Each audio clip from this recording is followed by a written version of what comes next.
오늘은 주의 만찬 고린도전서 11장 23절에서 26절 우리가 매월 첫 주에 하는 주의 만찬 그 말씀입니다. 주의 만찬 고린도전서 11장 23절에서 26절인데 26절 말씀 같이 읽습니다. 고린도전서 11장 26절 말씀. 이는 너희가 이 빵을 먹고 이 잔을 마실 때마다 주의 죽으심을 그분께서 오실 때까지 보이기 때문이라. 이 빵을 먹고 이 잔을 마실 때마다 주의 죽으심을 그분께서 오실 때까지 보이기 때문이니라 했습니다. 구약 성도들은 제단에 헌물을 올렸고 신약 성도들은 이 테이블 위에 빵과 잔이 있습니다. 이게 차이죠. 신약 성 크리스천들에는 테이블 위에 빵과 잔이 있어서 이 빵과 잔을 먹고 마시는데 언제까지? 그분께서 오실 때까지. 성만찬은 두 가지 의미가 있는 거죠. 그분의 죽으심을 보이는 것 하나, 다음에 주님의 재림 소망 하나. 그분의 오실 때까지 보인다. 그러니까 재림에 대한 성만찬은 두 가지. 주의 죽으심을 보이는 것, 그분의 오심을 보이는 것. 주의 오실 때까지니까요. 그래서 여기 재림 두 가지 의미가 있습니다. 그게 이제 저희가 주의 만찬을 하는 의미입니다. 이제 주로 이제 주의 죽으심만 기억하는데 사실은 주의 죽으심과 더불어 주의 오심을 같이. 주의 재림을 같이 저희 성도들이 가지고 있는 두 가지 신앙입니다. 주의 죽으심, 주의 오심. 잠깐 기도하겠습니다. 위대하시고 거룩하신 주 하나님 감사합니다. 하나님께서 긍휼과 은혜와 복을 주셔서 이 시간 주의 말씀을 은혜로 건너 있게 잘 선포하도록 해주시고 또 듣는 모든 분들이 말씀을 잘 배우도록 또 잘 익히도록 또 마음에 잘 간직할 수 있도록 도와주시고 모든 들은 말씀을 마음에 잘 또 믿음과 결합해서 모든 말씀이 흐트러지지 않고 제 마음에서 빠져나가지 아니하고 또 빼앗기지 않도록 도와주십시오. 전능하신 주 하나님, 참 이 자리에 있는 혼들이 주의 말씀으로 좀 마음이 혼이 좀 무장되기를 원합니다. 주님께서 은혜 베풀어 주시고 하나님 전신갑주 또 빛의 갑옷을 입는 그런 시간이 되도록 도와주십시오. 감사드리며 주의 순교합니다. 아멘. 오늘은 주의 만찬에 대해서 함께 공부를 하겠습니다. 신약교회에서 우리 주님이 명령하시고 제정하신 두 가지 의식이 있는데 하나가 침례를 받으라 이고 하나가 주의 만찬입니다. 주의 만찬이에요. 믿는 자에게 물로 침례를 주라는 것은 우리 주님께서 친히 제정하신 명령인데 침례 요한이 유대 광야에서 주었던 침례나 우리 주님께서 제자들과 에논 강가에서 주었던 그 침례와 달리 믿는 자들에게 아버지와 아들과 성령의 이름으로 침례를 주는 겁니다. 아버지와 아들과 성령의 이름으로. 마태복음 28장 19절에 그러므로 너희는 가서 모든 민족들을 가르치고 아버지와 아들과 성령의 이름으로 그들에게 침례를 주며. 여러분 그럼 너희는 가서 누구에게요? 모든 민족들을 가르치고. 이제 유대인이 아닌 거죠. 대상이. 모든 민족들을 가르치고 했으니까 이방인이 된 거죠. 모든 민족들은 이방인이죠. 모든 민족들을 가르치고 아버지와 아들과 성령의 이름으로 그들에게 침례를 주며 이랬죠. 아버지와 아들과 성령의 이름으로. 그런데 여러분이 사도행전 읽어보면 사도행전은 어디에서도 침례를 줄 때 이렇게 준 적이 없어요. 다 주의 이름으로 침례를 줬지. 그죠? 그 어떤 목사님이 은퇴하고 나서 이게 그렇게 고민이었나 봐요.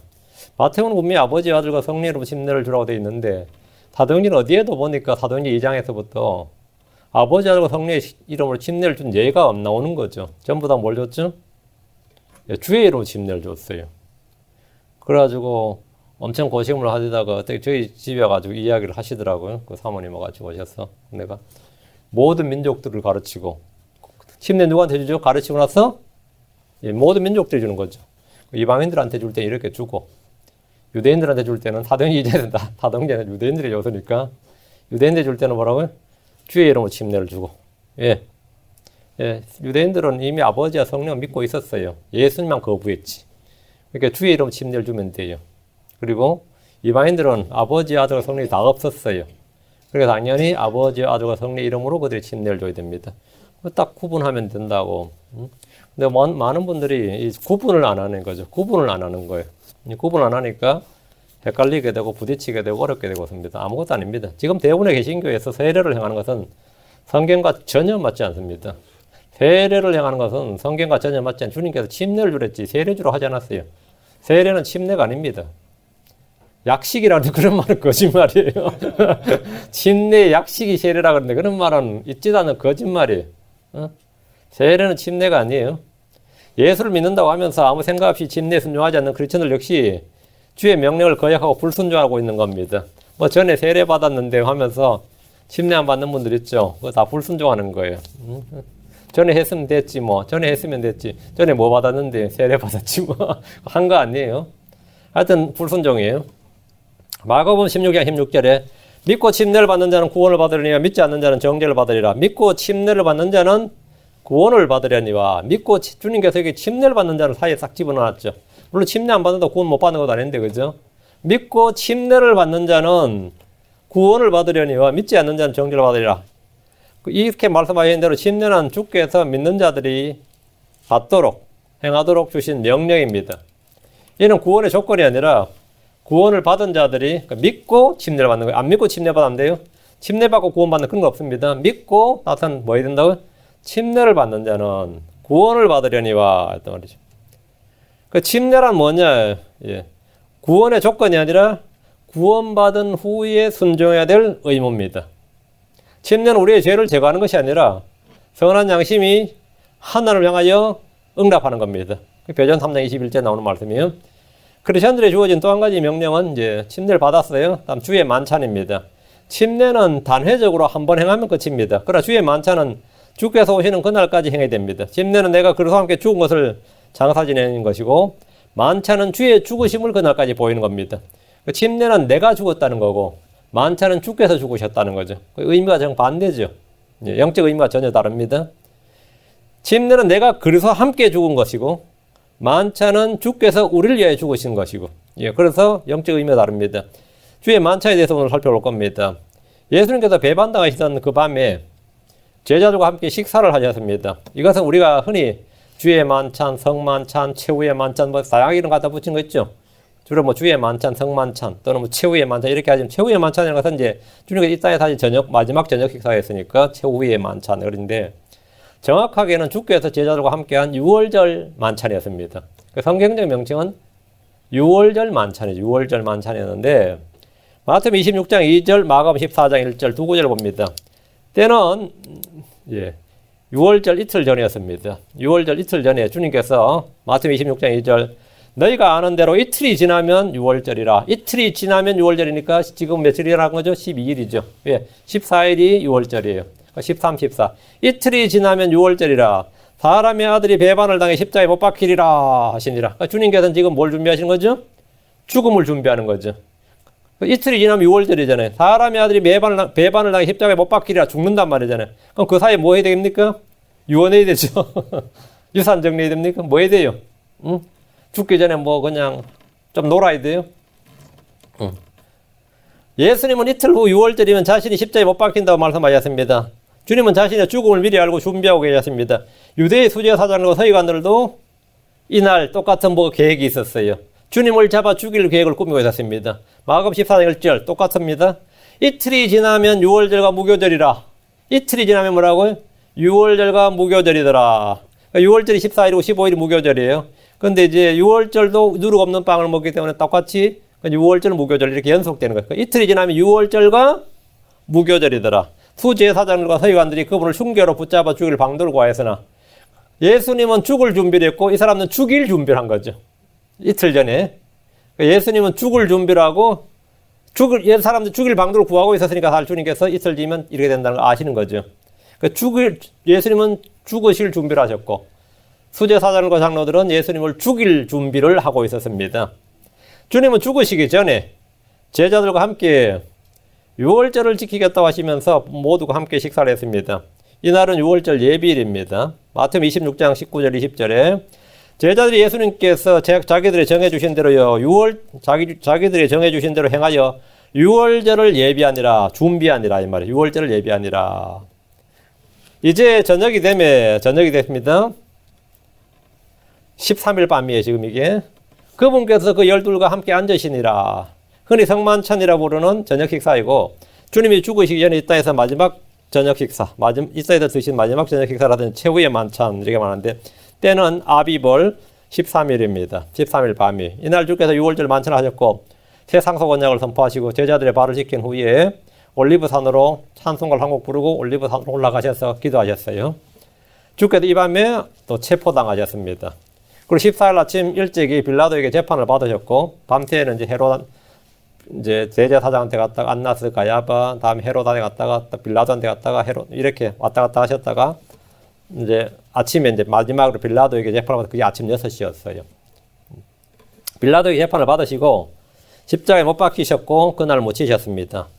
14일 밤은 율법이 정한 대로 6월절 밤이고 14일이 6월절 밤이고 15일이 무교절의 첫날로 흔히 말하는 하이데이입니다. 큰 날이 하이데이. 무교절의 첫날은 명절 안식일이에요. 이걸 이제 큰 날 하이데이 이래 부릅니다. 14일이 뭐라고? 6월절. 15일이 하이데이 안식일이죠. 큰 날로 안식, 명절 안식일이고 16일은 매주 돌아오는 안식일. 그리고 안식일이 끝난 17일이 초실절이라 불리는 첫 열매를 드리는 날입니다. 무교절 후 안식일 첫날이 이 초실절이에요. 이건 오순절 말하는 그 초실절이 아니라 이건 단 하나만 드리는 첫 열매를 드리는 날입니다. 레기 3장 23장 9절 11절에 주께서 모세에게 말씀하여 이르시되 이스라엘 자손에게 말하고 그들에게 이르라 너희는 내가 너희에게 주는 땅에 들어가 그 땅에 수확물을 거둘 때에 너희 수확물의 첫 열매 한 달을 제사장에로 가져갈 것이요 제사장은 너희를 위한 것으로 내가 그 단을 받도록 주 앞에서 흔들되 안식일 다음 날에 그것을 흔들지니라. 안식일 다음 날에 그걸 흔들어 첫 열매를 흔들어. 안식일 다음 날이 뭐예요? 초실절이 되는 거죠. 그러니까 예수님께서 안식일 다음 날 초실절에 부활하셔야 되는 거죠. 이 날은 무교절 기간 중에 있어요. 무교절 일주일이란 말이죠. 15일부터 22일인데, 예. 15일이 하이데이, 16일이 안식일, 17일이 초실절, 이렇게 되는 거죠. 누룩 없는 빵을 먹는 절기에서 안식일 다음 날입니다. 예수님의 죽으신가 묻히신가 부활은 철저하게 율법에 정해진 절기에 따라 이루어졌습니다. 절기는 예언의 플랜이라는 사실을 알 수 있습니다. 절기는 뭐다? 예언의 플랜이다. 예수님 율법의 성취자십니다.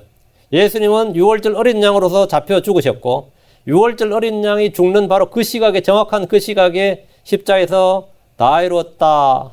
모든 것이 다 이루어졌다. It is finished. 다 마쳤다. 이렇게 하시고 숨을 거두셨습니다. 그리고 묻히셨어요. 그리고 첫 열매를 바치는 초실절에 부활하셨습니다. 성령께서 오신 날은 오순절입니다. 오순절, 구약에서는 77절인데 첫 열매 명절입니다. 그 초실절 여기서 말하는 무교절 기간에 있는 그 초실절하고 지금 오순절에만 초실절은 전혀 다른 겁니다. 출애굽기 34장 22절에 너는 77절 곧 밀수하게 첫 열매 명절을 지키고 첫 열매 명절이니까 이제 초실절이죠. 이거하고 방금 말한 이 무교절이 있는 건 전혀 다른 이야기예요. 주 예수님은 부활의 첫 열매입니다. 고린도서 15장 20절에 그러나 이제 그리스도께서 죽은 자들도 일어나서 잡는 자들의 첫 열매가 되셨도다 했고 고린도서 15장 3절에 그러나 각 사람이 자기 차례대로 되리니 먼저는 첫 열매인 그리스도요 그 다음은 그리스도께서 오실 때 그분께 속한 사람들이라. 예수님은 죽은 자들로부터 처음 난 자이십니다. 그분은 죽은 자들 중에서 처음 나셨어요. 죽은 자들로부터 죽은 자들 중에서 계시록 1장 5절에 또 신실한 증인이시오 죽은 자들 중에서 처음 나신 분이시며 죽은 자들 중에서 처음 나신 분이다. 주님은 죽음에서 나신 분이다 말이에요. 예수님은 6월절 어린 양으로 죽으셨고 첫 열매를 드린 날 죽은 자들로부터 일어나 친히 자신을 하나님께 드리셨습니다. 이 날이 바로 부활하신 날입니다. 크리스천들 중에서 예수님이 죽으신 날 요일을 이제 날짜나 요일을 계산하는 분들이 많이 있는데 그 간단합니다. 그거 막 표글에 가면서 막 헷갈려 하는데 전혀 어렵지 않아요. 예수님은 주의 첫날에 부활하셨어요. 일요일에 부활하신 거죠. 주의 첫날 일요일입니다. 죽으신 날은 6월절이죠. 이 두 가지는 빼도 박도 못하는 거예요. 이거는 아무도 부정할 수가 없는 겁니다. 성경에 딱 기록되어 있잖아요. 14일에 목요일에 죽으셨고 14일에 죽으셨어요. 14일 낮에 죽으셨고 밤에 묻히셨고 15일에 하이데이였고 16일이 안식일이었고 17일이 부활이었어요. 그러면 간단하죠. 3일 밤낮 됐죠. 3일이 지나도 되죠. 금, 토, 일이니까 셋째 날도 되죠. 이거 성경이 완벽한 거예요. 캐톨릭은 주로 성금요일이라고 해서 주님이 금요일에 돌아가셔서 금토일 이렇게 계산하는 거죠. 그건 전혀 사실이 아닙니다. 전혀 사실이 아닙니다. 14일 낮에 죽으셨고 14일 밤이 6월절이고 15일이 무교절의 첫날로 큰 날이고 다음에 16일이 매주 돌아오는 안식일이고 17일이 초실절입니다. 그럼 헷갈릴 거 뭐 있어요? 여기서 싸지고 할 게 뭐 있어요? 아무것도 없지. 여자들은 14일에 향품과 기름을 준비했습니다. 14일에 예수님이 어디 묻히시는 걸 확인하고 향품과 기름을 준비했어요. 그런데 15일은 하이데이라서 못 가고 16일은 뭐라고요? 안식일에서 못 가고 17일 아침 새벽 일찍 간 겁니다. 간단하죠? 예. 주님께서는 성경에 정언한 그대로 미리 말씀하신 대로 죽은 지 3일이 지나서 셋째 날에 정확히 부활하셨습니다. 오늘날 만약 부활절을 지키고 싶다. 그럼 어떻게 되죠? 무교절 후 첫 안식일 다음 날이 부활절입니다. 성경이 말한 정확한 부활절이 그날이 부활한 날이에요. 주께서 유월절을 기념해서 제자들과 함께 만찬을 드셨는데 이날은 유월절 전날입니다. 유월절 예비, 그래서 유월절 예비일 그래요. 예비일. 이날 준비라는 거예요. 모든 음식도 준비하고 다 준비하고 집에 누룩도 싹 다 제거하고 6월절 예비일이에요. 14일 밤을 그날 출애굽했기 때문에 14일 밤이 뭐죠? 6월절을 지키는 거예요. 그날 양도 먹고 구워 먹고 뭐 이렇게 나물도 먹고 하는 게 14일 밤입니다. 14일 밤을 6월절로 지켰기 때문에 유대인들은 명절을 피하기 위해서 그 전에 예수님을 잡아다 재판했고 십자가에 못 박아 죽였는데 이것은 우연히 일어난 일이 아니라 율법의 성취였다. 예언의 성취였다 이 말이죠. 예수님은 6월절 어린 양으로서 어린 양이 백성들에게 잡혀 죽는 바로 그 시각, 그날 그 시각에 정확하게 십자가에서 못 박혀서 숨을 거두셨습니다. 그게 오후 3시. 주의 만찬은 하나님의 어린 양이요. 우리의 6월절 어린 양이신 주 예수님께서 죽으시기 전에 자신의 살과 피에 대해 말씀하시고 세상 속 언약을 체결하신 것을 기억하고 기념하는 크리스천들의 유일한 절기입니다. 우리는 따로 교회 절기나 구약의 명절 절기가 없습니다. 주님은 우리에게 자신의 죽음을 기억하도록 만찬 절기를 주셨습니다. 주의 만찬은 단순한 종교적 의식이나 상징이 아니라 우리가 기억해야 할 역사적 영적 사건입니다. 마태복음 26장 26절 28절 그들이 먹을 때 예수님께서 빵을 집어다 축복하시고 그것을 떼어 제자들에게 주시며 이르시되 받아서 먹으라 이것은 내 몸이니라 하시고 또 잔을 집어다 감사를 드리시고 그들에게 주시며 이르시되 너희는 다 그것을 마시라 이것은 죄들의 사함을 얻게 하려고 많은 사람을 위하여 흘린 나의 피 곧 세상 속 언약의 피니라 이렇게 주님 말씀하셨어요. 세상 속 언약의 피니라 세상 속 받아서 먹으라 이것은 내 몸이니라 다음에 뭐라고요? 그리고 잔을 집으셔서 너희는 다 그것을 마시라 이것은 죄들의 사함을 얻게 하려고 하는 많은 사람을 위하여 흘린 내 피 세상 속 언약의 피니라. 이것은 인류 역사상 가장 중요한 순간이고 가장 놀라운 사건입니다. 주 예수는 우리를 위해 자신의 몸을 희생물로 주셨습니다. 주님 우리를 위해 자신의 피를 흘리셨습니다. 그럼에도 불구하고 많은 신자들이 생각 없이 주의 만찬에 참여하거나 자신을 분별하지 못한 채 주의 만찬에 참여함으로 스스로 죄를 먹고 마시는 경우를 자주 볼 수 있습니다. 우리는 매월 첫 주에 주의 만찬을 통해 주님을 기억하고 주님의 다시 오심을 기억하고 있습니다. 뭐 어떤 교회는 매주 하는 교회도 있어요. 제가 아는 형제 교회도 매주 하더라고요. 매주 하는 교회 있고 매월 하는 교회 있고 뭐 분기별 하는 교회도 있고 한데 그건 각자 교회도 정하는 거고 하여튼 만찬을 할 때는 뭐라고요? 가능한 자주 하는 게 좋아요. 사실은. 성경에도 as often as. 예. 자주 말이에요. 주님이 십자가에 못 박히시기 전에 제자들과 함께 6월절 만찬을 함께 하시기를 간절히 열망했습니다. 누가복음 22장 15절에 그들에게 이르시되 내가 고난을 받기 전에 그 6월절에 말이에요. 6월절 전에 너희와 함께 이 6월절 어린 양 먹기를 바라고 또 바랐노라 이렇게 말씀하셨습니다. 주님은 제자들과 주의 만찬을 하시면서 죽음과 부활을 말씀하셨고 배반할 자가 누구인지 말씀하셨고 제자들이 어떻게 할 것인지를 말씀하셨습니다. 말씀하셨어요. 주의 만찬은 그냥 단순히 친교와 즐거움을 위해 저녁 식사를 같이 하는 자리가 아니라 인류 역사의 중심에 우뚝 서게 될 주 예수님의 죽으심을 예표하는 자리였습니다. 6월절 어린 양을 먹는다는 것이 무엇인지 모르는 유대인들은 아무도 없습니다. 6월절 어린 양의 고기를 잡아서 먹고 그 피를 문의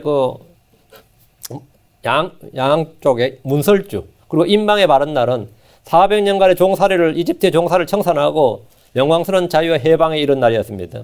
6월절 어린 양의 피는 이집트에는 심판이 내려던 날이었고 그날 밤에 죽음을 피하는 유일한 방법이 이 피를 바르는 거였습니다. 어린 양의 피를 바르는 거였습니다. 주님은 자신의 몸을 빵에 자신의 피를 포도즙에 비유하셨습니다. 누가복음 22장 19, 20절에 또 그분께서 빵을 집어서 감사를 드리시고 그것을 떼어 그들에게 주시며 이르시되 그것은 너희를 위하여 준 내 몸이라. 나를 기억하여 이것을 행하라. 나를 기억하여 이것을 행하라. 이게 핵심이죠. 그 만찬의 핵심은 나를 기억하여 이것을 행하라. 하시고 저녁 식사 뒤에 잔도 그와 같이 하여 이르시되 이 잔은 너희를 위하여 흘린 나의 피로 세우는 세상 속 언약이라 했습니다. 주님께서 지상에서 3년 반 동안 하신 모든 사역의 결론이 바로 이 빵과 잔에 담겨 있었던 겁니다. 잠시 생각해 보십시오. 십자가에 못 박혀 죽으시기 전에 제자들과 테이블에 둘러앉아서 자신의 십자가의 죽음과 피 흘림에서 강론하시는 주님을 생각하게 됩니다. 어떤 사람이 자신의 죽음에 스스로 의미를 부여하며 그 죽음이 제자들과 인류에 미칠 영향과 결과에 대해서 미리 말씀해 주면서 죽을 수 있겠습니까? 예수님은 자신의 살과 피에 대해서 이렇게 말씀하셨습니다. 이것은 너희를 위하여 주는 내 몸이니라. 주님 자신이 바로 사람들에게 주어 먹게 할 수 있는 생명의 빵이셨다는 겁니다. 누구도 자기 자신을 먹으라고 할 수는 없습니다. 누구도. 나를 먹는 자는 살리라. 주님이 우리를 식인종으로 만드신 것이 아닙니다. 성경은 누구도 사람의 살이나 피를 마실 수 없다고 말합니다. 이건 율법으로 엄히 금지된 일입니다. 로마 캐톨릭은 화채설이라고 그래가지고 예수님의 몸, 살과 피를 실제 먹는다고, 그게 성병이라고 그러죠, 성병. 예수님의 살과 피를, 그걸 화채설이라는데, 예수님의 살과 피를 직접 못 먹으니까 빵의 모양으로 변했을 뿐이다. 그게 화채설이에요. 그 피가 직접 피를 우리 못 마시니까 피가 변형됐다, 포도주로. 그래서 빵과 포도주를 그렇게 성병과 포도주를 주님의 실제 살과 피라고 주장을 합니다. 그래서 매주 먹죠. 뭐 미사 때마다 하잖아요. 이들은 성경을 왜곡해서 억지를 부리고 있는 겁니다. 문자적으로 해석하고 영적으로 적용해야 할 성경을 정반대로 영적으로 해석하고 지금 문자적으로 적용을 해버린 거예요. 로마 캐톨릭은 기본적으로 성경을 문자적으로 안 믿는데 이 화채설만 문자적으로 믿어요. 문자적으로 믿고 뭐라고요? 영적으로 적용을 해버린 거예요. 이거 이상하죠. 응? 그러니까 성경을 정반대로 문자적으로 적용을 하는 거죠, 그거를. 그러다 보니 이상한 교리가 생긴 게 화채설입니다.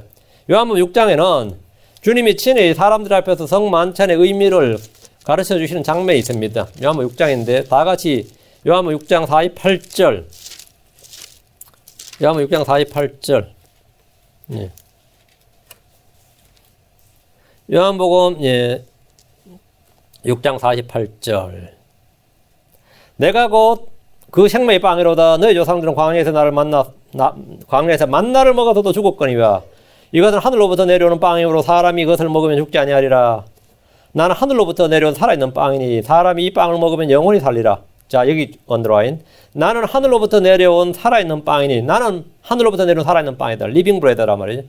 사람이 이 빵을 먹으면, 나를 먹으면 영원히 살리라. 내가 주고자 하는 빵은 곧 세상의 생명을 위해 내가 주고자 하는 내 살이로다 하시니라. 내 살을 주겠다요, 내 살을.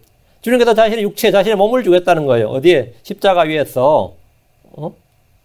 주님께서 생명의 빵, 하늘에서 내려오는 빵, 먹으면 영원히 사는 빵, 세상에 생명을 주고자 하는 내 살이라고 하셨을 때 유대인들 즉시 이게 무슨 말이냐. 6장 52절. 이 사람이 어찌 능히 자기 살을 우리에게 주어 먹게 하겠느냐. 사람 살을 뜯어먹으면 몇 명이나 먹겠어요. 이 사람이 어찌 능히 자기 살을 우리에게 주어 먹게 하겠느냐. 사람이 그렇게 할 수도 없고 우리도 그걸 또 준다고 먹을 수도 없는 거죠. 그러면서 막 자기들끼리 다투면서 이게 뭔 말이지? 다투면서 말했으면 들어도 이해할 수가 없었고 믿을 수 없는 말이었기 때문입니다. 주님은 예수 그리스도께서 하신 말씀을 믿지 않는 불신자들에게 이건 언제나 이 주의 말씀은 언제나 난해한 이야기고 수수께끼며 틀림없습니다. 지금 이 자리에 계신 분들도 이 말씀이 도무지 무슨 뜻인지 읽고도 이해할 수 없는 분이 계실 겁니다. 자, 58절. 이것은 하늘로부터 내려온 그 빵이니라. 자기 자신을 말한 겁니다. 이것은 나는 말이에요. 하늘로부터 내려온 그 빵이니라. 너희 조상들이 만나를 먹고도 죽은 것과 달리 이 빵을 먹는 자는 영원히 살리라. 만나를 먹고는 죽었어요. 만나는 입으로 먹었죠. 그리고 위에서 소화가 됩니다. 그럼 죽는 거예요. 이 빵을 먹는 자는, 그럼 나를 먹는 자는 뭐라고? 영원히 살리라 했습니다. 예수님의 살은 생명의 빵입니다. 영생을 주는 빵이에요. 이 빵은 하늘로부터 내려왔습니다. 이 빵을 먹는 자는 줄이지 않습니다. 영원히 삽니다. 이 빵은 뭐냐 그러면 실체가 뭐냐? 예수님의 몸이고 예수님의 살입니다. 플래시, 살이에요. 여러분 이 말씀 이해가 됩니까? 이 세상에 불로초란 건 없습니다. 몇천 년을 살게 해주는 천도복숭아도 없고 골든 애플도 없습니다. 그러나 사람을 영생에 이르게 하는 하늘로부터 내려온 생명의 빵은 있습니다. 그것은 바로 예수 그리스도의 몸, 그분의 살입니다. 이 말씀을 가르치실 때 유대인들뿐만 아니라 그 사도들, 제자들도 그 의미를 정확히 깨닫지 못했습니다. 그 제자, 베드로라도 이 말은 깨닫지를 못했어요. 여러분 지금 이 말씀을 어떻게 이해하고 있습니까? 사람들이 이 말씀을 깨닫지 못하는 것은 이 영적인 말씀을 육적으로 이해하려고 하기 때문입니다. 60절. 제자들이 이해를 못해, 사람들도 이해를 못하고 제자들도 이해를 못해요. 그러니까 예수님 설명을 해줘야 되죠. 60절에. 그러므로 제자들 중에 많은 사람이 이것을 듣고, 제자들, 이번 유대인들 아니에요. 불신자들 말고, 그분의 제자들 중에 많은 사람이 이것을 듣고 이르되, 이 말씀은 어렵도다. 누가 그것을 들을 수 있으리요? 누가 그것을 듣고 이해할 수 있겠느냐, 이 말이에요. 누가 그걸 듣고 믿을 수 있겠느냐, 누가 알 수 있겠느냐. 어렵도다. 이 말씀은 어렵도다. 우리는 많은 경우 성경 읽으면서 어떤 설교를 들으면서 제자들 같이 이 말씀은 어렵도다 이렇게 외칠 수 있습니다. 그 제대로 한 사람 아무도 없어요. 이런 말 하죠. 이야기할 때도 우리끼리 이야기할 때 가끔 그런 말해요. 그거 제대로 한 사람 없어요. 응?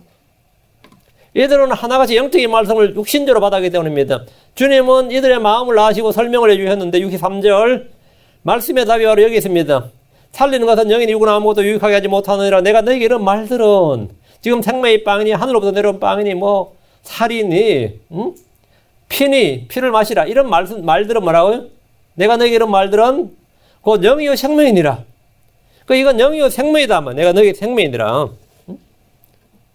잘 이해하셨어요? 이 말씀은 지금 육체적으로 먹고 마시는 게 아니다. 육체적인 살과 피가 아니고 영이요 생명이다 말이에요. 영적인 말씀이다 이거예요. 주님이 말씀하신 생명의 빵이나 내 살, 내 피, 이거 모두 영적인 말씀입니다. 주님이 자신의 몸을 우리에게 주신 것은 이 육신의 생명, 육신의 몸이 죽지 않고 영원히 살게 하신 이게 아니다 이 말이죠. 주님이 하신 말씀은 우리의 영과 생명을 두고 하신 말씀입니다. 자, 내 살을 먹어라, 내 피를 마시라. 그런데 이게 뭔 말이냐? 옆으로. 요한복음 6장 35절에 이미 앞에서 주님 말씀을 하셨어요. 32절부터 쭉 빵에 대해서 말씀하시니까 주님께서 하나님의 빵은 하늘로부터 내려와 세상에 생명을 주는 자니라. 주님께서 빵이 뭐냐? 33절 구체적으로 하나님의 빵은 하늘로부터 내려와 세상에 생명을 주는 자. 예수님 자신이 하나님의 빵이고 생명의 빵이고 사람들의 빵이다.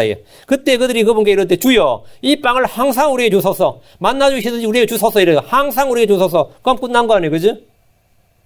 그러니까 주님께서 뭐라고 해서 답을 주셨죠. 예수님께서 그들에게 이르시되 내가 곧 생명의 빵이니 여기 온더라.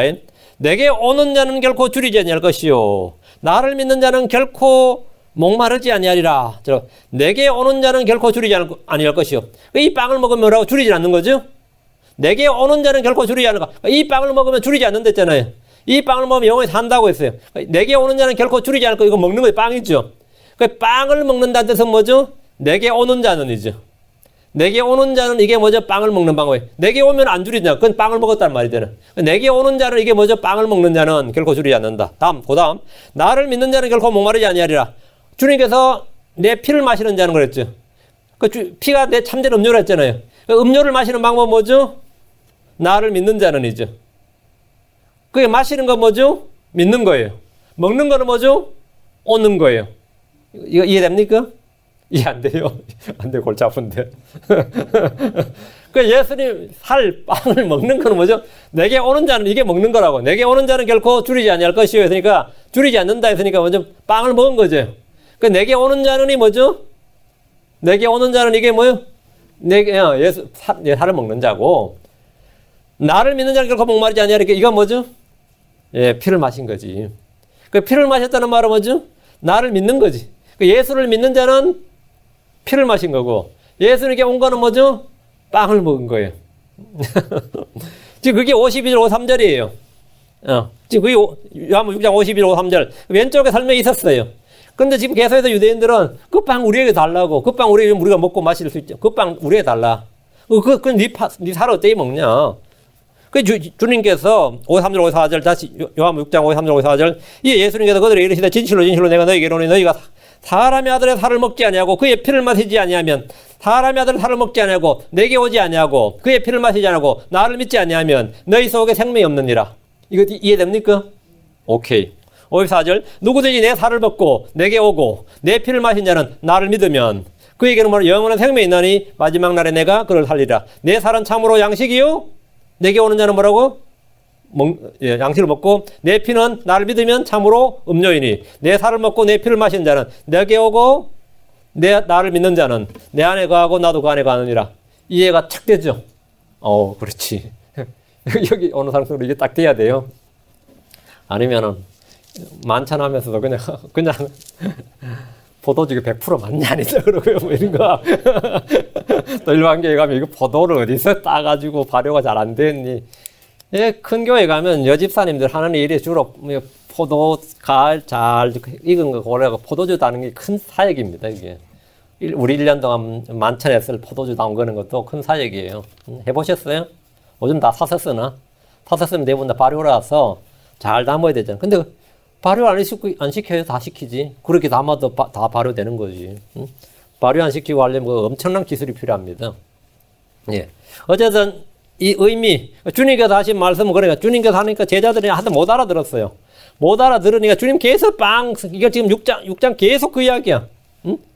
근데 계속 이야기하는데 60절에 제자들 결론은 뭐죠?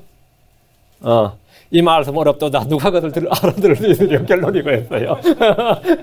우리가 누가 왔네, 진짜.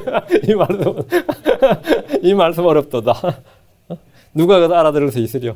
그래서 또 63절 주님께서 또 이 설명을 하시는 거예요. 또 이제 설명하신 거예요. 주님의 말씀을 뭐라고요? 예. 자꾸 육신적으로 알았는데 이건 성경에 자주 나오는 일입니다. 니고데모는 주님께서 거듭남에 대해서 말씀, 주님은 당연히 영이요 생명에 관해서 말씀하셨는데 니고데모 어떻게 받아들였어요? 예. 어찌 이런 일들이 있을 수 있나이까? 이렇게 딱 반박하잖아요. 바삭 반문하잖아요. 그런 영이요 생명의 말씀을 육신적으로 받아들이기 때문에 사람 늙으면 어떻게 다시 태어날 수 있냐? 모태에 들어갔다 다시 나오냐? 이렇게 딱 나오죠. 사마리아 여인은 생수에 대해서 주님께서 생수에 대해서 딱 말씀하시니까 뭐죠? 우물물을 가리킨 줄 알았어요. 당신 물기를 그릇도 없는데 뭔 소리냐? 그 생수에서 계속 말씀하시죠. 그 물을 내게 달라.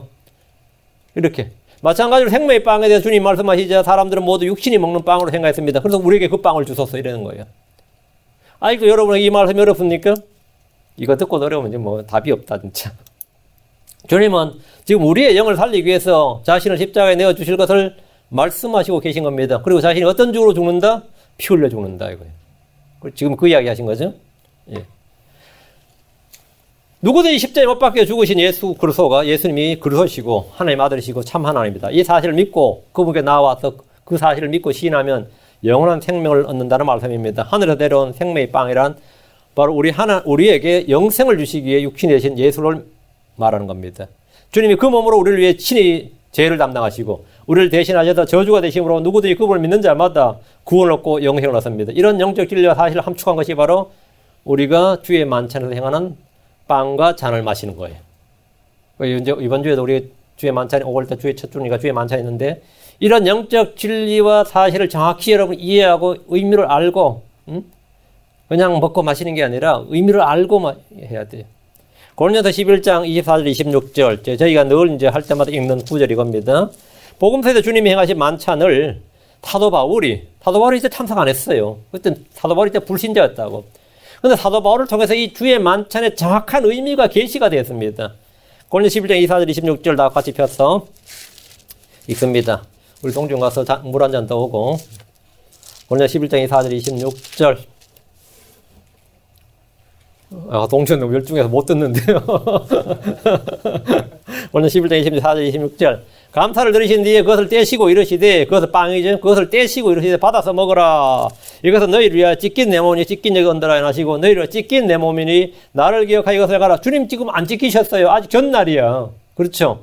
근데 이것을 너희를 위하여 찢긴 내 몸이니 나를 기억하여 이것을 행하라 하시고 저녁 식사 뒤에 또 그와 같은 방식으로 잔을 집으시고 이르시되 이 잔은 내 피로 세우는 새 상속 언약이니 너희가 그것을 마실 때마다 나를 기억하여 이것을 행하라 하셨느니라.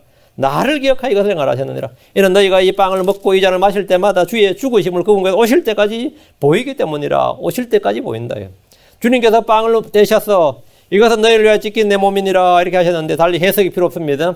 킹제임 성경을 제외한 다른 역본들에는 찢긴이란 말이 없습니다. 찢긴이 없으면 안 됩니다. 이것은 내 몸이니라 이러면 안 돼요. 이것은 너희를 위하여 찢긴 내 몸이니라. 빵은 그냥 예수님의 몸이 아니라 찢긴 몸이 빵을 주님께서 부수셔서 찢어서 떼셔서 준 거예요.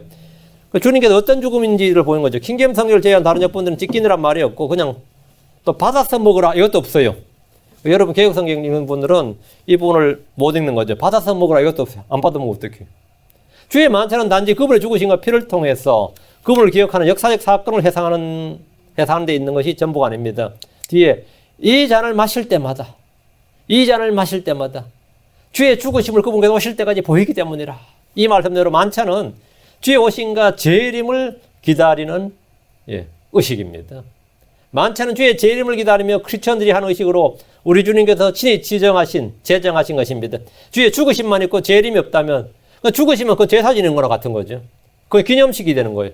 우리는 기념을 하는 게 아니라 기념하는 게 아닙니다. 기억하는 거예요. 개역에는 기념한다고 되어 있는데 기념이 아니고 remember, 기억하는 거라고. 기억하다고, 이건 in remembrance of me. 나를 기억함으로 행하라. 주님의 죽으신 그걸 기억하고 그 의미를 기억하는 거. 우리 영적 진리를 기억하는 겁니다.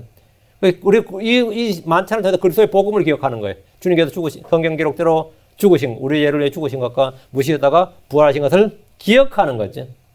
그러니까 주의 죽으심, 주의 재림을, 그리고 다음엔 뭐, 주의 기다림, 오심을 기다린, 그 주의 재림이죠. 주는 왜 제자들에게 빵을 주 먹게 했습니까? 우리는 창세기에서 먹지 말아야 할 것을 먹음으로써 죄가 들어오고 사망이 들어왔다는 사실을 압니다. 선악을 알게 한 나무는 정확히 의미하면 뭘 예표하냐면 율법을 예표하죠. 하지 말라. 율법은 뭐죠? 행하면 살지만, 지키면 살지만 안 행하면 죽는 저주죠. 선악을 알게 행나무는 지키면 살고 안 지키면 죽는 거죠. 율법도 똑같아요. 지키면 보이고 안 지키면 저주예요. 지키면 생명, 안 지키면 사망입니다. 율법을 예표하는 게 선악을 알게 한 나무의 실과예요. 여러분 창세기 요즘 공부하고 계시죠? 예, 창세기 공부 거기 다 나옵니다. 다음에 생명나무 열매는 안 먹었죠. 아담이 안 먹었어요. 먹어야 되는데 사실은 반대로 생명나무 실과를 먹어야 되죠. 생명나무 실과를 안 먹었는데 사실 먹어야 되는 거예요. 그럼 먹으면 영원히 살죠. 생명나무 예수님을 예표하는 겁니다. 생명나무는 동안 생명나무는 예수님을 예표하는 건데 사람이 안 먹어야 될 거 먹었고 먹어야 될 거 안 먹었는데 이제 예수를 믿는 제자들은 뭘 먹어야 되죠? 생명나무 열매를 먹어야 되죠. 생명나무 열매는 아담에서 말이 꼬이노. 에덴에서 아담이 쫓겨날 때 에덴에서 아담이 쫓겨날 때 하나님이 그룹들을 지켜서 뭐 했죠? 막아버렸다. 못 먹게. 이거 먹고 영원히 하면 안 되니까. 육신의 생명 영원히 하면 안 되니까. 그러니까 그때 그룹들이 막아놨던 생명나무가 그 실체가 이제 제자들이 먹는 거예요. 그게 뭐냐면 예수님 살과 피를 먹는 거예요. 예수님이 뭐라고? 생명나무라고. 예수님이 생명나무, 이제 생명나무를 실제 먹는 거지. 그래서 주님께서 그날 빵과 잔을 주신 거예요. 이 빵을 먹어라. 물론 제자들은 그날 아무도 그 의미 몰랐어요. 그냥 먹었어. 아무도 몰랐어요. 그래서 우리는 인류는 창세기에서 먹지 말아야 할 것을 먹음으로써 죄가 들어왔고 사망이 들어왔단 말이죠.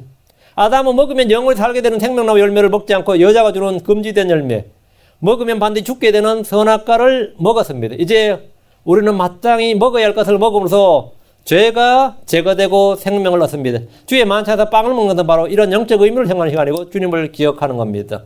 우리가 말씀을 좀 더 묵상하면 첫째, 먹는 것은 주님이 받아서 먹으라 하죠. 주님께서 강제 입에 쑤셔 넣어주는 건 아니에요.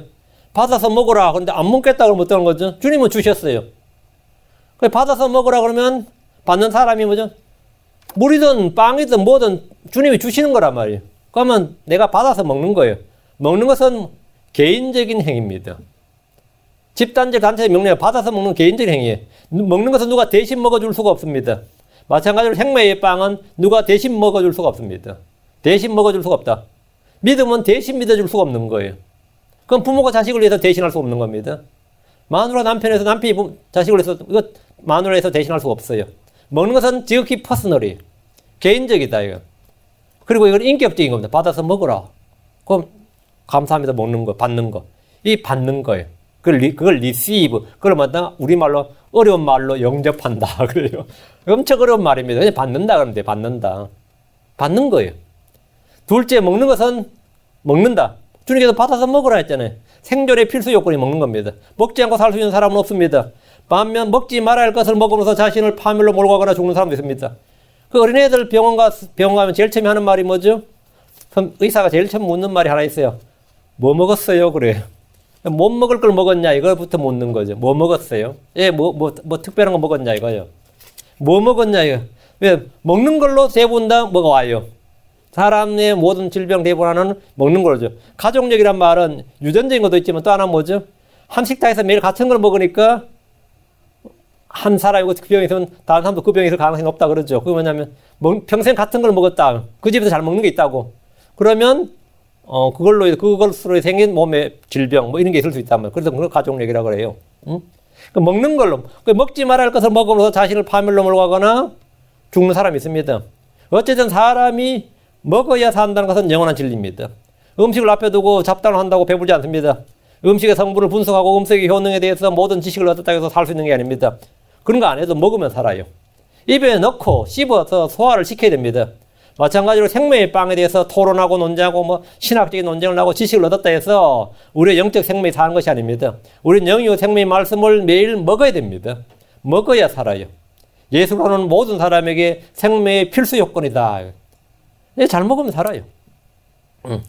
뭐 아파다 그래도 뭐 잘 먹어요. 먹는다 그러면 문제 없네. 그래요. 잘 먹는다 그러면. 근데 곡기가 끊어졌습니다. 그러면 뭐죠?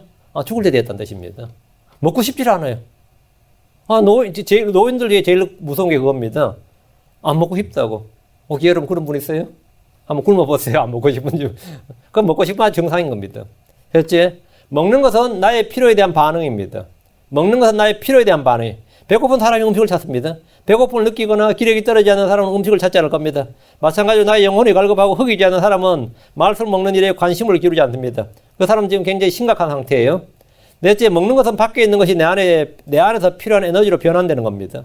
우리는 각종 다양한 음식을 먹습니다. 먹을 때 접시에 있는 음식물이 내 안에서 영양과 에너지로 변화되듯이 영적 양식도 먹을 때 내 안에서 경건과 능력과 거룩함 없는 각종 열매를 맺을 수 있는 영양과 에너지로 변화됩니다. 충분한 양식을 먹지 않는 사람이 건강을 유지할 수 없듯이 예수로의 살을 충분히 먹지 않는 누구도 영적 건강을 유지할 수 없습니다. 계속해서 주님의 만찬에 대해서 공부하면 잔에 대해서, 이번 잔에 대해서 마태복음 26장 27절 28절 마태복음 26장 27절 28절 네. 또 잔을 집어서 감사를 드리시고 그들에게 주시며 이르시되 너희는 다 그것을 마시라. 이것은 죄들의 사함을 얻게 하려고 많은 사람을 위하여 흘린 나의 피이고 세상 속 언약의 피니라. 주님은 자신이 십자에서 흘리실 피를 옷장에다 비유하셨습니다. 이 피는 죄 사함을 위해 흘리는 피입니다. 이 피로 인해 신약이 체결되었고 누군지 죄 사함을 얻을 수 있게 되었습니다. 사람이 그분의 살을 먹는 것은 주 예수님의 성육신을 믿는 겁니다. 주 예수님의 피를 마시는 것은 그분의 피가 하나님의 피고 저 먹고 흠없는 어린 양의 피심을 믿는 겁니다. 땅에 속한 것은 우리 입으로 먹고 마십니다. 땅에 속한 건 다 우리 입으로 들어가는 거예요. 왜? 땅에 속한 거, 육신에 속한 거, 그래서 아니, 그렇죠. 하늘에 속한 것은 뭐라고요? 듣고 믿음으로 먹고 마십니다. 육신의 입으로 먹고 마시는 거 아니라 듣고 믿음으로 먹고 마셔요. 듣고 믿음으로. 영적인 빵과 영적 음료를 먹고 마시는 것은 by faith, through faith, 믿음으로. 주님은 요한복음 6장 53절 54절에서 자신의 살을 참된 양식이고 자신의 피가 참된 음료라고 말씀하셨는데 요한복음 6장 53절 55절 예수님께서 그들에게 이르시되 진실로 내가 너희에게 이르노니 너희가 사람의 아들의 살을 먹지 아니하고 그의 피를 마시지 아니하면 너희 속에 생명이 없느니라. 누구든지 내 살을 먹고 내 피를 마시는 자는 영원한 생명이 있나니 마지막 날에 내가 그를 일으키리라. 내 살은 참으로 양식이요 내 피는 참으로 음료니라. 주님의 살이 양식이고 주님의 피가 음료다 이거예요. 그럼 먹고 마셔야 하는데 먹고 마시는 것이 어떻게 하는 것인지 모른다. 이러면 황당한 거죠. 56절 내 살을 먹고 내 피를 마시는 자는 내 안에 가고 나도 그 안에 가나니 내 살을 먹고 내 피를 마시는 자는 자 우리는 이게 뭔지 알죠. 살을 먹는다 뭐예요? 내게 오는 자는 내 피를 마신 자 나를 믿는 자는 했어요. 그 내게 오는 자는 나를 믿는 자는 내 안에 가고 나도 그 안에 가나니 있습니다. 예수님의 피를 마신다는 것은 예수의 피가 하나님의 피고 흠없고 점없는 어린 양의 피란 사실을 믿는 겁니다. 예수의 피가 그렇다는 걸 믿는 거예요. 예수님의 살을 믿는다. 이게 뭔 말이에요? 예수님은 그 살이 예수님의 육체가 어떤 살이에요? 말씀이 육신이 되신 분이 말씀이 육신 The Word was made flesh 이랬잖아요. 말씀이 육신이 되신 분 하나님께서 육체를 입으신 분 그렇게 믿는 게 뭐냐면 살을 먹는 거예요. 예수의 피가 저먹고 흠없는 어린 양의 피고 하나님의 피라는 사실을 믿는 것이 뭐라? 그분의 피를 마시는 겁니다. 우리는 그렇게 믿는 거예요. 예수님의 살을 먹고 피를 마시는 겁니다. 예수님의 피를 먹는다는 것은 이 피가 우리 입으로 마셔서 내 위장 속으로 받아들인 것이 아니라 믿음으로 내 마음속에 받아들인 겁니다. 이것은 영이요 생명이기 때문에 믿음으로 내 마음속에 받아들인 거예요. 예수로의 몸이 하나님께서 육신이 되신 몸이라는 사실을 믿는 것과 마찬가지로 그분의 피는 하나님의 피란 사실을 믿는 믿음이야말로 주님이 내 안에 내가 주님 안에 거하는 유일한 길입니다. 이건 다른 게 없어요. 이게 유일한 길이에요. 다른 어떤 방법도 없습니다. 예수 그리스도의 피를 부인하는 어떤 사람도 구원에 이룰 수가 없습니다. 예수님이 위대한 사람이고 위대한 인물이고 막 별의별 찬사를 다 하더라도 그분이 하나님께서 사람이 되신 하나님이 사람이 됐고 말씀 영이요 말씀이신 분께서 육체가 되신 분이라 이렇게 믿지 않는 사람은 다 거짓이에요. 하나님 육체 안에 오신 걸 시인하지 않는 영마다 뭐라고요? 마귀에 속한 자입니다. 그게 적그리스도 영이에요. 그게 적그리 소용이라고. 그 예수의 피가 뭐 사람의 피라든지 뭐 이렇게 하면 그거 다 적그리 소용이에요. 그거는 아니에요. 예수의 피가 하나님의 피라고. 하나님의 피. 목사님들 중에서도 그 피에 대해서 믿음이 없는 분들이 많아요. 예수님의 살은 말씀이 유기됐다고 믿는데, 말씀이 유기됐다고 믿는데, 예수의 피가 하나의 피라고 그러면 성경에 그런 구절이 있었던가, 막 이런 사람들 있어요. 성경에 그런 구절이 있었던가? 그럼 여러분 어떻게 생각하세요?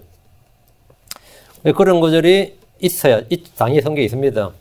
예. 하나의 피로 사신 교회. 하나님께서 자신의 피로 사신 교회를 너희가 먹게 하셨느니라. 뭐 이런 구절을 보셨죠? 이런 구절을 여러분이 딱 알아놓으셔야 돼요. 그래야지,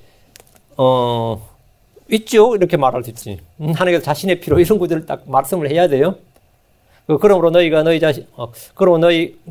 자신과 온양되게 주의를 기울이라. 성령님께서 너희를 그들의 감독자로 삼으사 하나님의 교회고 그분께서 자신의 피로 사신 교회를 먹이게 하셨느니라. 하나님께서 곧 그분의 자신의 피로 이렇게 되어 있습니다. 간단하죠? 이게 몇 절이죠? 사도행전 20장 28절. 오케이. 좀 외워놓으세요. 예. 그래서 그 피에 대한 믿음을 확실히 가져야 돼요. 여러분들은 주님의 피를 마셨습니까? 내가 마셨죠. 내가 왜? 그분을 믿으니까. 나를 믿는 자가 뭐라고 하면 마시는 거라고. 그러면은 영원 생명이에요. 다시 갈증이 없습니다. 주님은 잔을 드시면서 너희가 다 이것을 마시라. 이렇게 말씀하셨지만, 너희가 다 이것을 마시라. 어떻게 마셔요? 여러분 모두 십자가에 높이 달려서 흘리신 그 귀한 그 피가, 그분의 피가 여러분 자신의 마음 속으로 흘러들어오도록 마음의 문을 열어야 됩니다. 그렇지 않다면 이 시간 마음의 문을 열면 됩니다. 이 시간 믿으면 돼요. 주님 이 시간 바로 여러분 안에 들어갑니다. 믿으면 믿는 순간에 들어갑니다. 성경에 말하기를 피 흘림이 없이는 죄 사함이 없느니라 하는데 누구의 피 흘림이 없이는? 피 흘림이 없이 죄 사함이 없느니라. 누가 우리를 위해서, 누가 여러분을 위해서 피를 흘리셨습니까? 예수 그리스도입니다. 마리아가 아닙니다. 예수 그리스도예요. 이 세상에 어떤 종교 지도자나 창시자도 누구를 위해 피를 흘린 적이 없습니다. 공자가 피를 흘렸습니까? 그냥 늙어 죽었어요. 석가도 80몇 살에 그냥 뭐 먹다 체해서 죽었어요? 좀 여러분 이상한 것 같죠? 그 사람, 늙은 나이 좀 먹다가. 그래 죽었어요.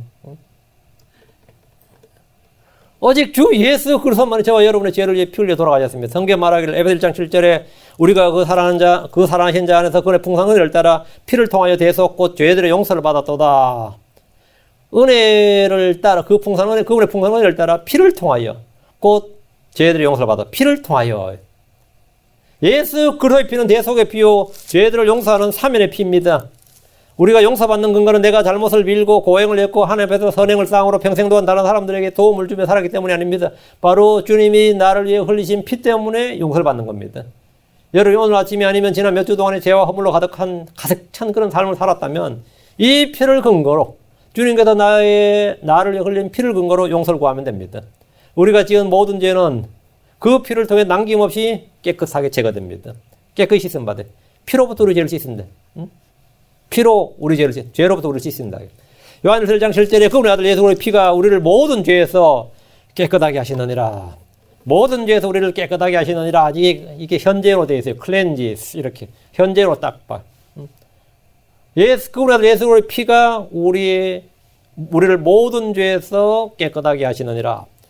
성경 말합니다. 에베소 2장 13절에 이제는 전에 멀리 떨어져 있던 너희가 그로 예수님 안에서 그분의 피로 가까워졌느니라. 피로 뭐가 됐다고? 가까워졌다고. 우리는 하나님과 가까워지고 유대인들과도 가까워지고 형제들과도 가까워지고 적개심이 사라졌잖아요. 적대감이 사라졌죠. 그래서 가까워지는 거예요.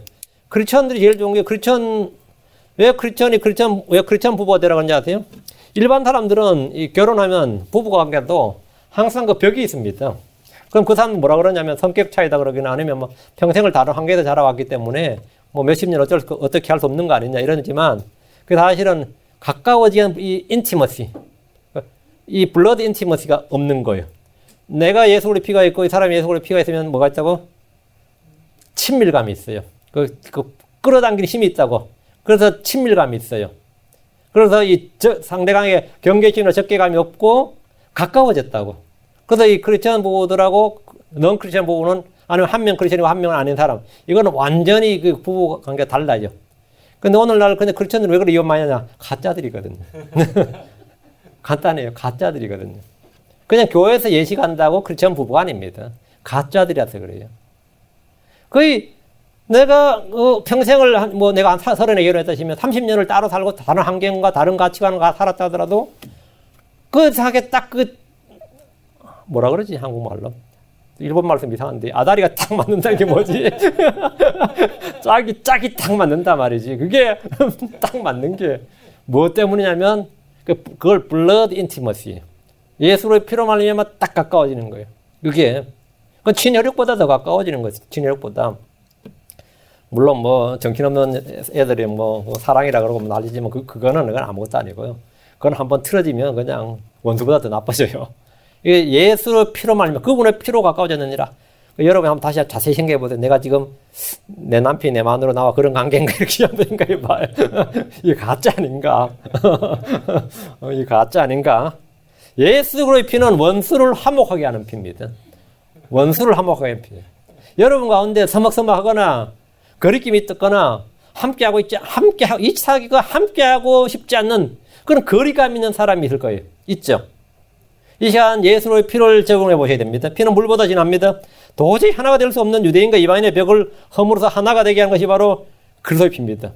한국과 일본을 어떻게 하면 가까이 할 수 있을 것 같아요? 예수의 피가 가깝게 합니다. 예수의 피가. 팔레스타인 사람하고 유대인 사람은 이건 철천지 원수예요. 그건 누가 잘하고 못하고 아니야. 그건 자동이야. 유대인과 이방인이 그래요. 그런데 예수 믿는 유대인, 예수 믿는 이방인은 뭐라고요? 예수 믿는 이방인도 다 유대인으로 가고 뭐에 대해 가까움이 있어요. 이상하게 적대감과 거리감이 없다고. 예수 믿는 진정한 크리스천들은 유대인에 대해서 다 우호적이 됩니다. 저절로. 내가 예수 믿어버리면 우파 좌파가 없어요. 우익 좌익이 없다고. 예수 믿는. 근데 우익 크리스천 좌익 크리스천 이건 심각한 거예요. 이거 말도 안 되는 소리입니다. 이거 말도 안 되는 소리예요. 응? 예. 청일 전쟁이 지만이가 일본에서 집회를 하고 있는데 하필 그때 청일 전쟁이 나가지고 난리 났지. 청일 전쟁이 났으니 어떻게 돼요? 서로 기도해야지 우리 이기게 해달라고. 안 그래요? 독일하고 프랑스 전쟁이 나고, 아니 독일하고 영국하고 전쟁이 났을 때 어떻게 해요? 다들 기독교 국가예요. 응?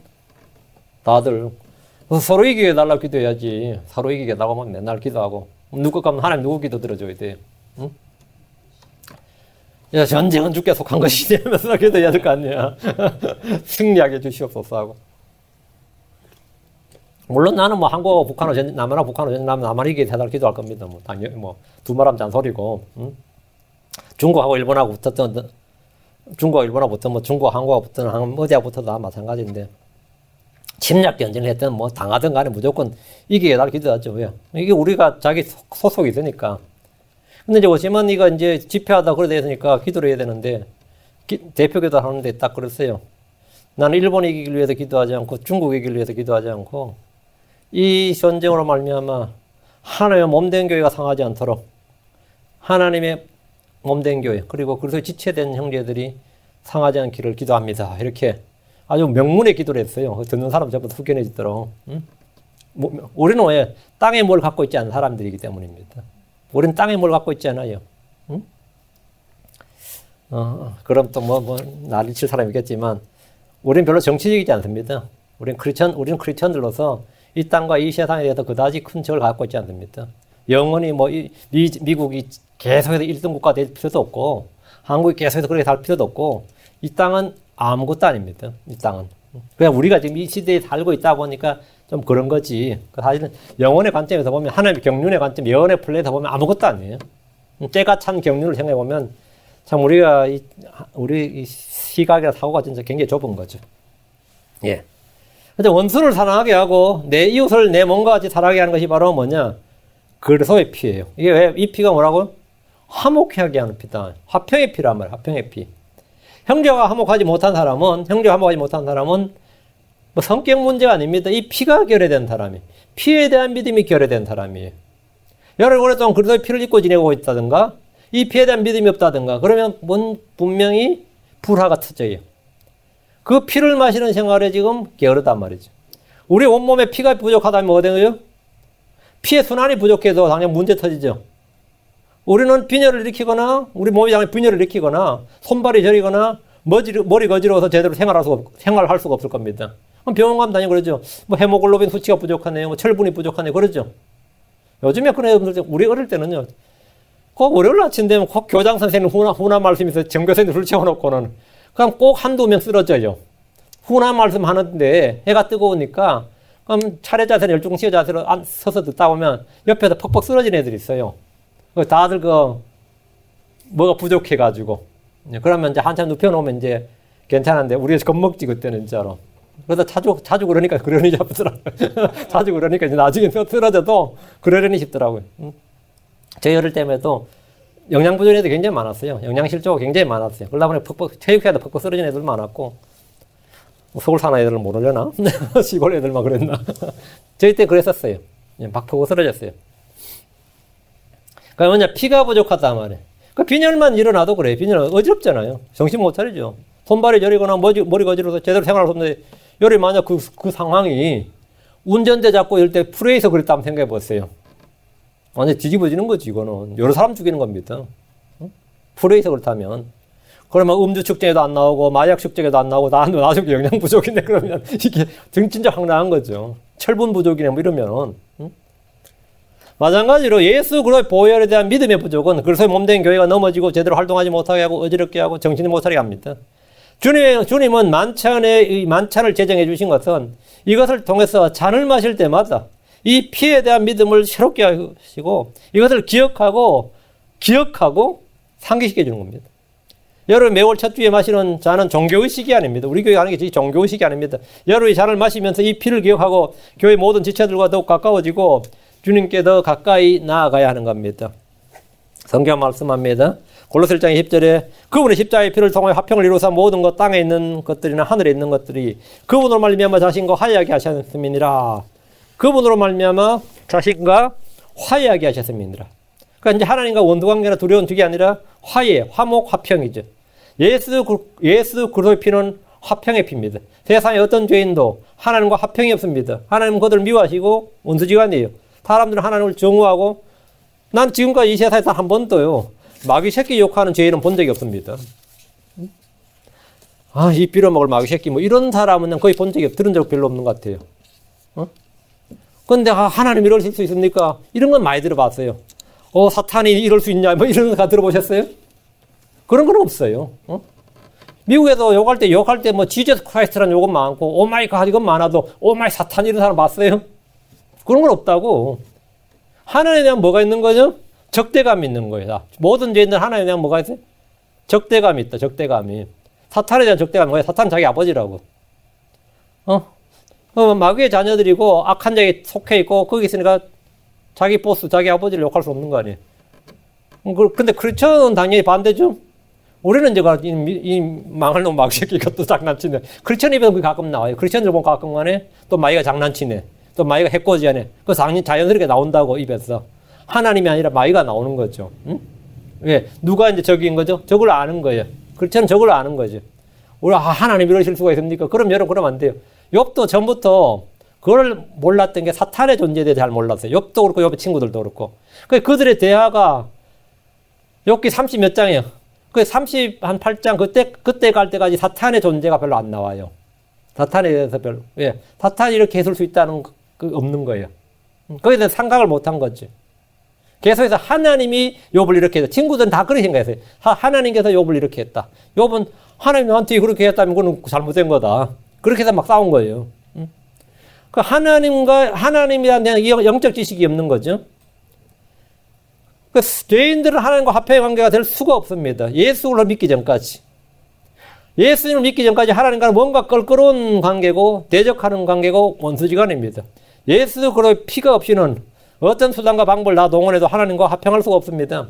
친구지간에 화해하기 앞서서 부자지간에 화해하는 것보다 부부싸움을 하고 화해하는 것보다 뭐 노사간에 화해하는 것보다 더 시급하고 중대한 것은 하나님과의 화해입니다.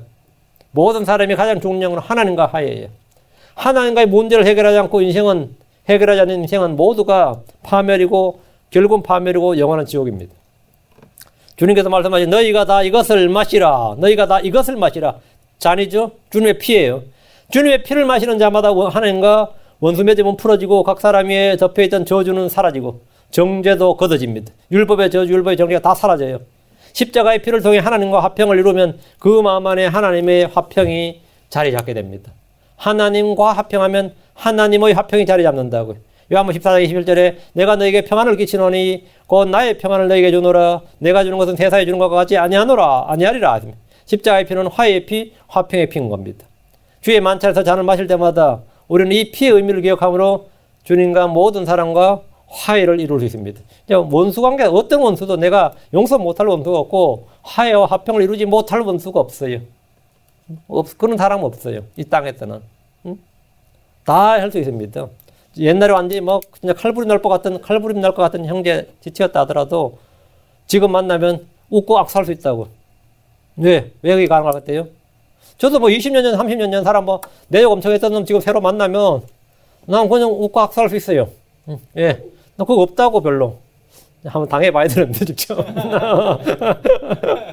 한번 직접 겪어봐야 되는데, 이게 사실인지 아닌지. 문제 없어요.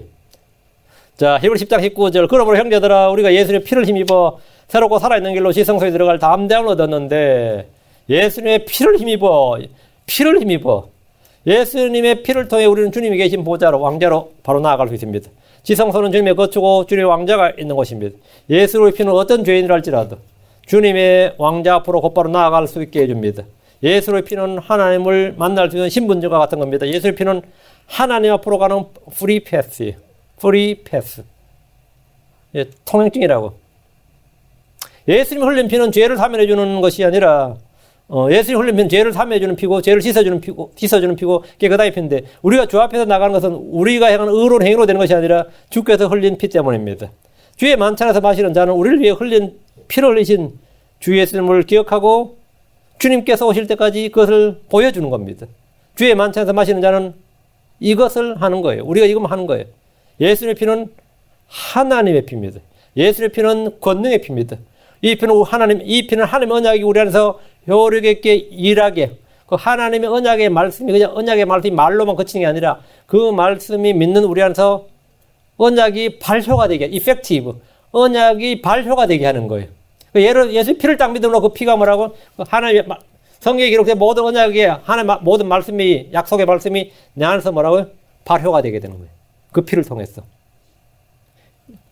이 피는 믿음으로 우리 마음속에 뿌려졌기 때문에 잃어버릴 염려가 없습니다. 다시 발급받아야 할 유효기간이 있는 것도 아니고 나의 범법이나 죄로 취소되거나 효력이 소멸되지 않습니다. 예수의 피를 통해서 하나님께 나아가서 우리의 모든 필요를 아뢰면 주님께서 다 은혜를 베풀어 주십니다. 자, 히브리 13장 20절 21절. 히브리 13장 20절 21절. 이제 양들의 큰 목자이신 우리 주 예수님을 영존한 언약의 피를 통해 죽은 자들로부터 다시 이끌어내신 평강의 하나님께서 예수 그리스도를 통해 모든 선한 일에서 너희를 완전하게 하사 자신의 뜻을 행하게 하시고 자신의 눈앞에서 매우 기쁜 것을 너희 안에서 이루시길 원하노라. 영광이 그분께 영원 몽토록 있기를 원하노라. 아멘. 여러분, 영존한 언약의 피 나올죠. 영존한 언약의 피. 예수님의 피는 영존하는 언약의 피입니다. 이 피는 시대의 제한을 받지 않습니다. 공간의 제약을 받지 않습니다. 영존하는 언약의 피이기 때문입니다. 어떤 사람은 2000년 전에 십자가에 흘린 피가 현재 나와 무슨 상관이 있는가 이렇게 의심합니다. 그렇지 않습니다. 십자가의 피는 영원토록 동일한 효능을 지닌 영존하는 언약의 피입니다. 이 피는 그리스도인들을 모든 선한 일에서 완전하게 하고 주님의 뜻을 행하게 합니다. 영적으로 강성한 교회는 언제나 십자가의 피에 대한 믿음과 인식이 강하고 뚜렷합니다. 십자가의 피를 믿고 묵상하고 적용하는 성도는 결코 자신의 뜻을 추구하지 않습니다. 그들은 모두 하나님의 뜻을 추구하고 그 뜻에 따라 헌신합니다. 믿음이 약해지고 세상의 것에 물결에 쓰러지는 것은 언제나 이 피에 대한 믿음이 약화되고 흔들릴 때입니다. 이 피 속에 모든 영양이 다 들어있어요. 모든 여기 면역체계나 모든 다 피에 있습니다. 모든 다 여기 있어요. 하나님 성도를 모든 선한에서 완전하게 하는 방법이 바로 십자가에서 예수님께서 흘리신 피를 통해서입니다. 하나님 성도들 하여금 자신의 뜻을 행하게 하시는 것도 십자가를 통했어요. 십자가의 피, 예수의 피는 우리가 자신의 뜻을 부인하고 자기 십자가를 지게 한 힘이고 하나님의 뜻을 행할 수 있는 힘입니다. 십자가의 피가 없는 곳에서 이루어지는 어떤 선한 일도 그것은 단지 종교행위일 뿐입니다. 육신행위예요. 하나님 앞에서 아무것도 아닙니다. 저와 여러분이 주의 만찬에서 마시는 잔은 바로 이 피를 기억하는 겁니다. 이 피를 통해 흘리신 예수님을 기억하는 거예요. 우리는 주님이 오시는 그날까지 이 잔을 마실 때마다 이 피에 담긴 영적 진리들을 새롭게 기억해야 됩니다. 주의 만찬을 분별 없이 행하는 자들에게 경고가 주어져 있습니다. 고린도서 11장 21절 29절 그러므로 누구든지 주의 이 빵과 이 잔을 합당하지 않게 먹고 마시는 자는 주의 몸과 피에 대하여 죄가 있으리로다. 오직 사람이 자기를 살피고 그 뒤에 그 빵을 먹고 그 잔을 마실지니 합당하지 않게 먹고 마시는 자는 주의 몸을 분별하지 못하고 자기를 위하여 정죄를 먹고 마시느니라. 빵을 먹고 마신다. 빵과 잔을 먹고 마시는 것이 잘못하면 뭐가 된다고요? 정죄를 먹고 마신다. 주의 몸과 피에 대해서 합당하지 않게 먹고 마시면 죄가 있습니다. 믿음이 없이 행하는 모든 일이 다 죄예요. 특히 주의 몸과 피에 대해 믿음이 없다면 죄가 있다. 이건 뭐 말할 필요도 없는 거죠. 아무 생각 없이 믿음 없이 행해지는 주의 만찬은 성도들에게 아무런 유익을 주지 못합니다.